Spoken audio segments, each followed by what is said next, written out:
What is the future of energy? Like anything associated with the human experience, energy has a vibrantly colorful past, one that is virtually guaranteed to catalyze a new and perhaps contentious way forward. Wood, a renewable biomass, was the first ever source of energy and continued to remain the preeminent basis of productivity in the United States until the mid to late 1800s, when coal fueled the second half of the Industrial Revolution. Another paradigm shift would occur in the middle of the 20th century when petroleum products rose to dominance, and alongside it, a rapid increase in the usage of natural gas. While coal would continue to make significant contributions, mainly as a primary energy source for electric power generation, another more distinctly controversial element would make its presence known. Under the atomic number 92, uranium is the heaviest and last naturally occurring element in the periodic table.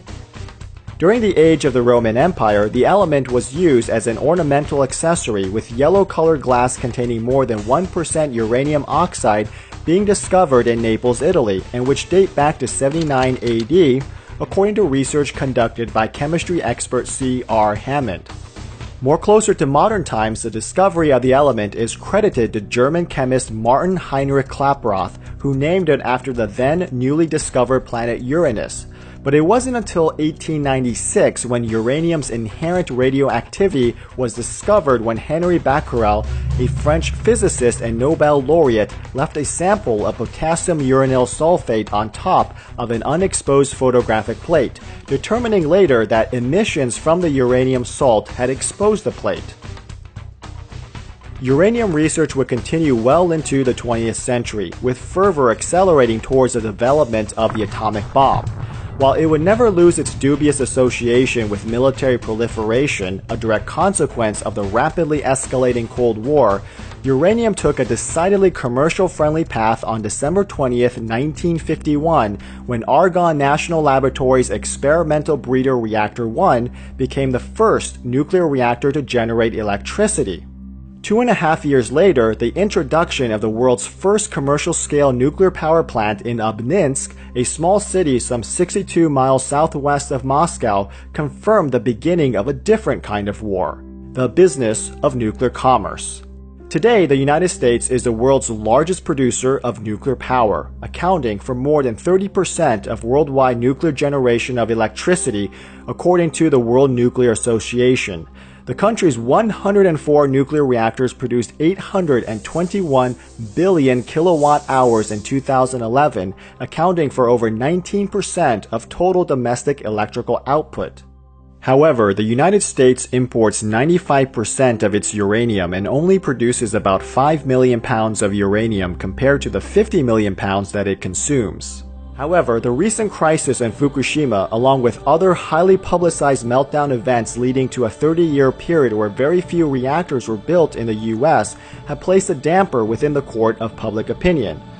Also negatively affecting the nuclear power industry is the volatility of fossil fuel-based commodities, which became most evident in 2009 when a precipitous decline in the price of gas placed the economic viability of proposed nuclear power plant projects in doubt. This has given rise to a potentially game-changing revolution in thorium. Billed as a direct competitor to uranium, thorium, named after the Norse god of thunder Thor, is claimed to produce an equivalent amount of power but without any of the nasty side effects that is psychologically linked to the public's perception of worst-case scenarios. From a supply-demand perspective, the International Atomic Energy Agency places the total of known and estimated thorium resources at 4.4 million tons, which makes it more abundant than uranium within the Earth's crust. According to Forbes.com, the most common source of thorium is a rare earth phosphate mineral, monazite. World monazite resources are estimated to be about 12 million tons, 2/3 of which are in India.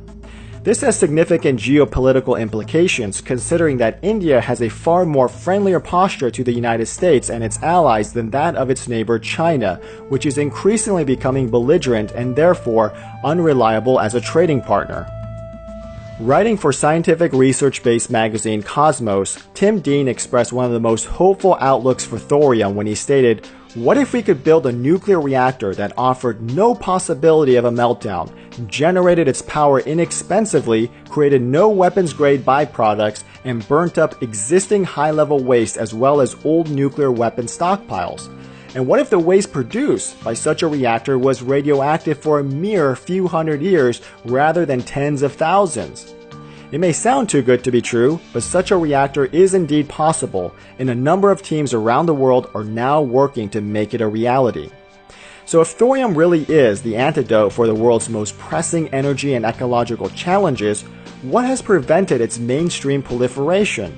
The critical obstacle for thorium utilization is that it is not vigorously fissile, meaning that unlike enriched uranium, it cannot produce power independently without an outside catalyst. It also lacks the ability to maintain criticality in that the end of the thorium cycle does not produce enough neutrons to keep the reaction self-sustaining. This is the reason why reactors using thorium fuel are called subcritical reactors. Thus, thorium faces a two-stage obstacle, a technical one in providing the thorium fuel with enough neutrons to keep the reaction self-sustainable, and a more rational one, that is, doing this in an economically profitable manner.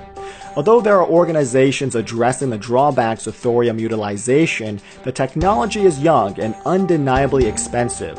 By the time thorium becomes commercially viable, advances in other energy-related endeavors totally unrelated to the nuclear fission process could demand a majority share of scientific research dollars.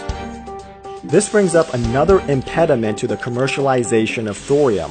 While the thorium cycle produces far less plutonium byproducts, it still maintains the critical hazards of fuel mining and fabrication, reactor safety, production of dangerous waste, and the possibility of nuclear weapons proliferation, according to Jan Baranek, leader of Greenpeace International's energy campaign. Since thorium is a technology that is derived from nuclear fission, it cannot escape its inherent risk factors. Therefore, from a practical perspective, thorium may ultimately prove to be a distraction, a sort of COINTELPRO against an already viable industry that is poised to move higher. According to the U.S. Energy Information Administration, the world's energy consumption will increase by an estimated 56% by the year 2040, or an annualized rate of nearly 2.1%. At this trajectory, few countries have the patience nor the wherewithal to invest in a foreign and unprecedented technology which may or may not work as advertised. Traditional nuclear power is also partaking in an underappreciated makeover. After years of decline, the U.S. government's research and development funding for nuclear energy is being revived with the objective of rebuilding American leadership in nuclear technology. In a cooperative task force that consolidates research laboratories, the nuclear industry, and academia, the federal government has significantly stepped up R&D expenditures for future plants that improve or go well beyond current designs. A particular interest is a next-generation nuclear plant, or NGNP, a project that will develop a Generation 4 high-temperature gas-cooled reactor, which would be part of a system that would produce both electricity and hydrogen on a large scale. The Department of Energy has forwarded a goal to have a pilot plant ready at its Idaho National Laboratory by 2021. In spite of all the complexities and various moving parts, the energy dilemma boils down to one action. When people flip the switch, do they see light? Those that answer this question in the most cost-efficient manner will ultimately win the war. As of yet, nothing matches the power potential and compactness of nuclear energy, and the world's increasing size and demands come down to cold, hard numbers. Further, thorium was only recently proven to provide power during a reactor test in Norway last year, and it could take decades before the idea takes on commercial and scientific prominence. Therefore, look for nuclear power and more specifically, uranium-based companies to lead the advance in global energy proliferation.